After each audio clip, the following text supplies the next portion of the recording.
Right. Modern Indian హిస్టరీలో first question చూద్దాం. 1857 తిరుగుబాటు అవధ్లో జరిగింది కదా, అవధ్లో లక్నోలో. దానికి సారథ్యం దానికి హెడ్ ముందుండి నడిపించింది ఎవరని అడుగుతుండు. రైట్. ఆప్షన్స్ వజీద్ అలీ షా, బేగం హజరత్ మహల్, అసదుద్దౌలా, బేగం జీనత్ మహల్. ఎవరు నడిపించారు గుర్తుంచుకోండి క్లియర్గా, బేగం హజరత్ మహల్. రైట్. ఒకసారి డీటెయిల్గా చూద్దాం ఎవరెవరు ఎక్కడెక్కడ అంటే ఏ ప్లేసెస్లో ఎవరెవరు నాయకుడు అని చూపించి చూద్దాం. రైట్. ఫస్ట్ ఢిల్లీ నుంచి ఇచ్చింది కదా, ఫస్ట్ ఢిల్లీ నుంచి బఖ్త్ ఖాన్. గుర్తుంచుకోండి, ఢిల్లీ నుంచి బఖ్త్ ఖాన్. అయితే అతనికి అపోజిషన్ ఎవరు అంటే నికోల్సన్. ఢిల్లీ నుంచి బఖ్త్ ఖాన్, అపోజిషన్ వచ్చేసి నికోల్సన్. కాన్పూర్, లక్నో, కాన్పూర్ నుంచి నానా సాహెబ్.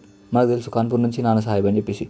నెక్స్ట్ లక్నో నుంచి ఆల్రెడీ మనం మాట్లాడుకున్నాం. లక్నో అవధ్ నుంచి ఎవరు అంటే బేగం హజరత్ మహల్. రైట్. నెక్స్ట్ గ్వాలియర్ నుంచి తాంతియా తోపే. రైట్. గ్వాలియర్ నుంచి తాంతియా తోపే. నెక్స్ట్ ఝాన్సీ చాలా ఇంపార్టెంట్. ఝాన్సీ నుంచి లక్ష్మీబాయి. అతనికి అపోజిట్, ఈమెకి అపోజిట్ ఎవరు అంటే సర్ హుగ్రోస్. గుర్తుంచుకోండి, సర్ హుగ్రోస్.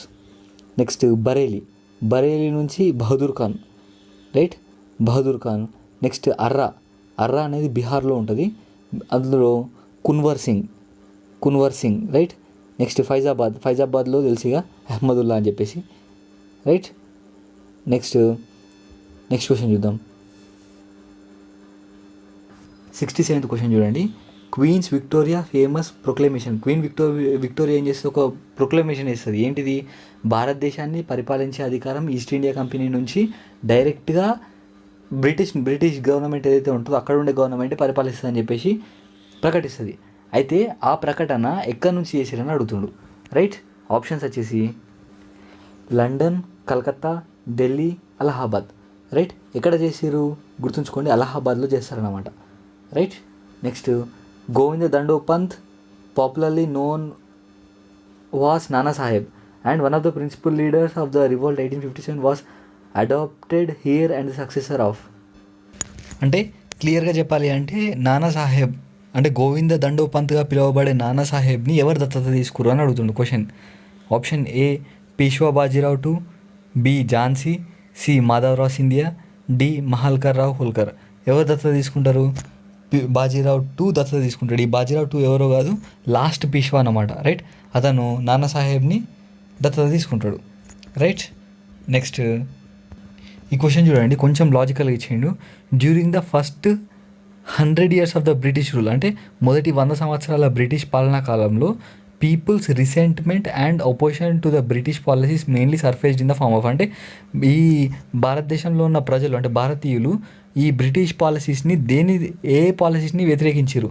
ట్రైబల్ అప్రైజింగ్సా, పిజెంట్ అప్రైజింగ్సా, సివిల్ అప్రైజింగ్సా? అంటే ఎక్కువగా ఈ ట్రైబల్ ఇష్యూసే బాగా వచ్చినాయి. తిరుగుబాట్లు, పాబ్నా తిరుగుబాటు అంటే రైతుల తిరుగుబాట్లు, కానీ ఈ దీని ఏమంటారు ట్రైబల్ ఆదిమవాసుల తిరుగుబాట్లు అంటారు కదా, ఈ తిరుగుబాట్లే చాలా జరిగినాయి ఫస్ట్ 100 yearsలో. తర్వాత ఈ గాంధీ పీరియడ్లో కానీ తర్వాతనే ఈ సివిల్ అప్రైజింగ్స్ వచ్చేసినాయి. అంటే ముందు బ్రిటిష్ వాళ్ళతోటి ఫైటింగ్ చేసింది ఎవరు అంటే ఒకటి ట్రైబల్స్, ఇంకోటి పిజెంట్స్ అంటే రైతులు అని అర్థం. రైట్. అగ్రికల్చర్ చేసే వాళ్ళని పిజెంట్స్ అంటారు. Next the peasant movements, revolts, riots, struggles etcetera in 19th century India remained mainly localized because. అంటే క్లియర్గా నేను ఎక్స్ప్లెయిన్ చేస్తా, క్వశ్చన్ అవసరం లేదు, వినండి. భారతదేశము 19వ శతాబ్దం దాకా ఎవరి చేతిలో ఉంది? బ్రిటిష్ వాళ్ళ చేతిలో ఉంది. అప్పుడు రైతుల ఉద్యమాలు కానీ, రెవల్యూషన్స్ కానీ, స్ట్రగుల్స్ కానీ చాలా వచ్చినాయి భారతదేశానికి. అవి ఓన్లీ ఒక లోకల్గానే మాత్రమే ఉండిపోయినాయి. అంటే ఇప్పుడు ఒక ప్రదేశంలో ఒక ఫైటింగ్ జరిగింది అనుకో, ఒక ఉద్యమం జరిగింది అనుకో, అది భారతదేశం మొత్తం పాకలేదు. ఎందుకు అంటే ఇప్పుడు ఫర్ ఎగ్జాంపుల్ అహ్మదాబాద్ మిల్లు సంఘటన జరిగింది, అది 20వ శతాబ్దంలో జరిగింది. బట్ నేను కాన్సెప్ట్ చెప్పడానికి ట్రై చేస్తున్నా. అహ్మదాబాద్ మిల్లు సంఘటన జరిగింది, అది ఎలా జరిగింది? ఓన్లీ మిల్లుకి సంబంధించింది అంతే. ఆ ఏరియాలో మాత్రమే ఫైట్ చేసిరు, ఆ ఏరియాలోనే సత్యాగ్రహం అయింది, ఆ ఏరియాలోనే అంతమైపోయింది. అట్లనే ఈ బ్రిటిష్ వాళ్ళు తయారు చేసినటువంటి ఉద్యమాలు ఏవైతే ఉన్నాయో అవి ఓన్లీ ఒక ప్రాంతానికి మాత్రమే సరిపోయేటట్టున్నాయి. అంటే మిగతా ప్రాంతాలకి అంటుకుని పోయేటట్టు అట్లా పెద్ద ఏం చేయలేరు అనమాట. ఓన్లీ చిన్న చేసారు. కాబట్టి ఈ 19వ శతాబ్దం దాకా జరిగినాయి మొత్తం లోకలైజ్డ్ కాబట్టి అవి అంతే లోకల్గా ఉండిపోయినాయి. ఏదైతే ఈ 1857 రివాల్ట్ కానీ ఇట్లాంటి కొన్ని పెద్ద పెద్ద రివాల్ట్స్ వచ్చినాయో అప్పుడు భారతదేశం మొత్తం పాకి యూనిటీ అనేది స్ట్రాంగ్గా పెరిగిందనమాట. రైట్. నెక్స్ట్ క్వశ్చన్, ఈ ట్రైబల్ అప్రైజింగ్స్ ఉంటాయి కదా, అంటే ఆదిమవాసుల యొక్క పోరాటం వల్ల తిరుగుబాటు 19వ శతాబ్దంలో ఎందుకు స్టార్ట్ అయింది అని అడుగుతుండు. రైట్. ఆప్షన్స్ చూద్దాం. The British land settlements and land laws had created the tension in the tribal society. కాదు, ఎందుకంటే బ్రిటిష్లో ల్యాండ్ సెటిల్మెంట్స్ ఏం చేయలేడు అప్పుడు. 19వ శతాబ్దంలో ఎటువంటి ట్రైబల్ సెటిల్మెంట్స్ కానీ జరగలేవు. సెకండ్ది ఏమిచ్చిండు, Christian missionaries activities in the tribal ఏరియాస్లో క్రిస్టియన్ మిషనరీస్ అని చెప్పేసి మనం ఇప్పటిదాకా ఎక్కడ చూడలేము అండ్ ఎక్కడ జరగలేవు అవి. థర్డ్ ఆప్షన్ వచ్చేసి ద బ్రిటిష్ ఫారెస్ట్ లాస్. అవును, బ్రిటిష్ వాళ్ళు చాలా ఫారెస్ట్ లాస్ చేసారు అండ్ పన్నులు విధించడం, వాళ్ళు ఏరుకునే పుల్లరి అనే పన్ను విధించడం, అంటే ప్రతిదానిపైన వాళ్ళు ఏం పని చేసినా సరే ప్రతిదాని మీద పన్ను విధించడం అండ్ ఫారెస్ట్ లాస్ పెట్టడం, అట్లా చాలా చేయడం వల్లనే ఈ ట్రైబల్ అప్రైజింగ్స్ జరిగినాయి తప్పితే ఇంకా పోలీస్ ఎక్సాక్షన్స్ కాదు, ఏం రెగ్యులేషన్స్ ఏం తీసుకురాలేదు. 20వ శతాబ్దంలో తీసుకొచ్చారు కానీ 19వ శతాబ్దం వరకు ఏం తీసుకురాలేదు అని చెప్పుకోవచ్చు. Next question, one of the best known tribal rebellion in Bihar known as Ulgulan was launched by the Mundas under the leadership of.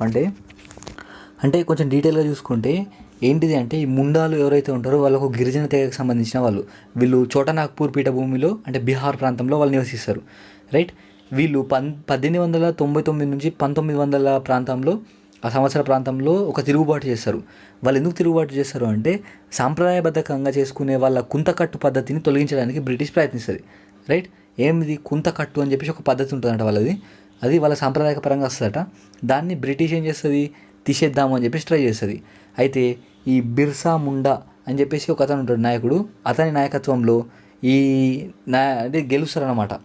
దీన్ని విఫలం చేయించడానికి ట్రై చేస్తారు, ఈ పద్ధతిని తొలగించకుండా. ఏది కుంతకట్టు అని చెప్పేసి ఒక పద్ధతిని. రైట్. ఆప్షన్ ఏంది ఆన్సర్, బిర్సా ముండా. ఆ నాయకుడి పేరు బిర్సా ముండా. నెక్స్ట్ క్వశ్చన్ చూద్దాం, 74ది. నేను డైరెక్ట్గా తెలుగులో ఎక్స్ప్లెయిన్ చేస్తాను. ఏమంటుండు అంటే, ఒక ఇద్దరు బ్రదర్స్ ఉన్నారట, కన్హు సిద్ధు. గుర్తుంచుకోండి, కన్హు సిద్ధో, ఆయన పేరు సిద్ధో అని ఇచ్చిండు. వీళ్ళిద్దరు ఏం చేస్తారట అంటే, మన భారతదేశంలో ఉన్నటువంటి ఈ కంపెనీ రూల్ ఏదైతే ఉందో దాన్ని అంతమొందించాలి అని చెప్పేసి ట్రై చేస్తారు. అట్లా ట్రై చేస్తూ ఉన్న ఆ సమయంలో ఈ బ్రిటిష్ వాళ్ళు ఏం చేస్తారు, వచ్చేసి ఒక మిలిటరీ ఫోర్స్ని యూజ్ చేసి మొత్తం ఆ ప్రాంతంలో ఉన్నటువంటి ఈ అల్లర్లు ఉన్నాయి కదా దాన్ని మొత్తం కూల్ చేసేస్తారు అన్నమాట. రైట్. అయితే ఎక్కడ జరిగింది, ఏ ప్రదేశంలో జరిగింది, ఆ గిరిజన తెగ పేరేంటిది, ఫలితం ఏంటి అని అడుగుతుండు. రైట్. ఆప్షన్ ఏ వచ్చేసి Khasi rebellion in Assam. Option B Naika tribal uprising in Gujarat. Option C Munda rebellion in Ranchi. Option D Santhal rebellion in Bihar. గుర్తుంచుకోండి, సంతాల్ రెబెలియన్ ఇన్ బీహార్. బీహార్లో సంతాలులు బీహార్ ఆర్ జార్ఖండ్ అని కూడా అనొచ్చు, ఎందుకంటే చోటనాగ్పూర్ పీఠభూమి అని చెప్పేసి చెప్పుకుంటాము. Santal rebellion in Bihar. ఈ సంతాలు ఏం చేస్తారంటే, వాళ్ళు స్వంతంగా ఒక ప్రభుత్వాన్ని ఏర్పాటు చేసుకుంటారు. ఆ ప్రభుత్వానికి మంచి మెజారిటీని తీసుకొస్తారు. అంటే ఒక్కళ్ళు మాత్రమే ఎన్నుకుంటారు అన్నమాట, ప్రజలందరూ కలిసి. అట్లా ఎన్నుకొని వాళ్ళకి సంబంధించినటువంటి మేజర్ ఎవరైతే ఉంటారో, అంటే బ్రిటిష్ అధికారి వీళ్ళని ఎవరైతే అపోజ్ చేద్దాం అనుకుంటారో ఆ అధికారిని కొనేయడం కానీ, లేకపోతే వాళ్ళ మీద తిరుగుబాటు చేయడం కానీ అట్లా చేసి అన్నీ చేస్తారనమాట. అట్లా చేస్తున్న సమయంలో బ్రిటిష్ వాళ్ళు ఏం చేస్తారు, వచ్చేసి వీళ్ళకి మిలిటరీ ఫోర్స్ ఉపయోగించేసి మొత్తం కూల్ చేస్తారనమాట. రైట్. దీనికి నాయకత్వం వహించిన ఇద్దరు పేర్లు సిద్ధో కన్హు. గిరిజనతిగా వచ్చేసి సంతాల్. రైట్. ఇంకా next question, one of the earliest and the best known mutinies before the revolt of 1857. అంటే 1857 సిపాయిల తిరుగుబాటు కంటే ముందే ఏదైనా తిరుగుబాటు జరిగిందని అడుగుతుండు భారతదేశంలో. రైట్, జరిగింది. దానికంటే ముందు ఒక 2-3 తిరుగుబాట్లు జరిగినాయి, కానీ అంతకంటే ముందు ఒక తిరుగుబాటుకి చాలా ప్రాముఖ్యత ఉంది. ఏంటి అంటే Indian soldiers mutiny at Vellore. అంటే వెల్లోర్లో ఒక సంఘటన జరుగుతుందట. ఆ సంఘటన గురించి మాట్లాడదాం మనం సిపాయిల తిరుగుబాటు దగ్గర. ఈ వెల్లోర్లో ఒక సంఘటన జరుగుతుంది, అది చాలా చాలా ప్రాముఖ్యత చెందింది. గుర్తుంచుకోండి, ఈ వెల్లోర్లో 1806 వెల్లోర్ ఇండియన్ సోల్జర్స్ మ్యూటినీ. ఇది కూడా సిపాయిల తిరుగుబాటు లెక్కనే వెల్లోర్లో జరుగుతుంది. Right. Next question, the first political association of India founded in 1891 was the. అంటే 1891లో భారతదేశంలో మొట్టమొదటిగా స్థాపించినటువంటి పొలిటికల్ అసోసియేషన్ ఏది? ఏది ల్యాండ్ హోల్డర్ సొసైటీ ఆఫ్ కలకత్తానా, ఇండియన్ అసోసియేషనా, బ్రిటన్ ఇండియన్ అసోసియేషనా, మద్రాస్ నేటివ్ అసోసియేషనా, మనకి తెలుసు land holder society of Calcutta, ఇది ఫస్ట్ది, రైట్. అండ్ లాస్ట్ క్వశ్చన్ చూద్దాం. After the initial success of revolt of 1857, అంటే 1857 తిరుగుబాటు యొక్క మొదటి విజయం ఏదైతే ఉందో దాని తర్వాత ఈ భారతదేశంలో ఉన్నటువంటి లీడర్స్ ఎవరైతే ఉంటారో వాళ్ళ లక్ష్యం ఏంటిదని అడుగుతుండు, వాళ్ళ ఆబ్జెక్టివ్ ఏంటిదని అడుగుతుండు. ఏంటిది? To restore the former glory of Mughal empire, Mughal empire పాలన భారతదేశంలో కొనసాగించాలి. To form a federation of Indian state under the aegis of Bahadur Shah two, అంటే తన రాజ్యాధికారం మొత్తం బహదూర్ షాకు అప్పగించేసి భారతదేశాన్ని పరిపాలించమని చెప్పాలి. Elimination of the foreign rule and return of the old power, అంటే భారతదేశంలో ఫారెన్ రూల్ అన్నదే ఉండదు, ఇక భారతీయులు మాత్రమే పరిపాలించుకోవాలి. Next option D, each leader wanted to establish his own power in his respective region, అంటే అప్పటిలోపు ఇప్పుడు మగధ సామ్రాజ్యాన్ని వాళ్ళు పరిపాలించట్లా, అంటే ఈ కింద విజయనగర సామ్రాజ్యము ఇంకా కిందికి వేరే వేరే రాజ్యాలు ఉన్నాయి కదా, ఆ రాజులు వాళ్ళని పరిపాలించుకోవాలి. ఏది ఆన్సర్? రైట్. ఏమనుకున్నారు అంటే option C is the right answer. అంటే elimination of the foreign rule and return of the old order, అంటే ఈ ఫారెన్ వాళ్ళు ఎవరైతే పరిపాలిస్తారో భారతదేశాన్ని వాళ్ళు పరిపాలించద్దు, కేవలం భారతీయులు మాత్రమే పరిపాలించుకోవాలని చెప్పేసి డిసైడ్ అయ్యారు ఫస్ట్ ఇనిషియల్ సక్సెస్ ఉన్నప్పుడు. వాళ్ళ లక్ష్యం అది అన్నట్టు, రైట్. Thank you.